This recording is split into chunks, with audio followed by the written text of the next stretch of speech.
দুনিয়াতে যত অদ্ভুত অদ্ভুত প্রশ্ন সব আপনি মুসা আলাহিস সাল্লামের মাথা থেকে পাবেন। বিভিন্ন বিষয়ে আল্লাহরে প্রশ্ন করতেন। সাইয়েদনা মুসা আলাহিস সাল্লাম আল্লাহরে বললেন, আল্লাহ আপনি আমার এমন একটা জিকির শিখাইয়া দেন যে জিকিরটার শব্দ আপনি আর আমি ছাড়া কেউ জানবে না। দিনে রাতে সব সময় এই জিকির আমি করব, আপনারে ডাকবো, কিন্তু শর্ত হলো এই জিকিরটা জানবে শুধু আপনি আর জানবো শুধু আমি।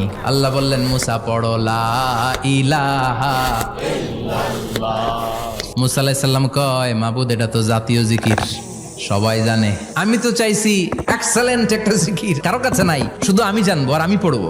আল্লাহ বললেন, মুসা এই লা ইলাহাকে যদি এক পাল্লায় রেখে দাও, তাম বিশ্ব, সাত আকাশ, সাত জমিনটারে তুলে যদি তুমি আরেক পাল্লায় রেখে দাও, লা রাজাহাত কাফাতু লা ইলাহা ইল্লাল্লাহ, মুহূর্তের মধ্যে লা ইলাহার পাল্লা ভারী হয়ে যাবে।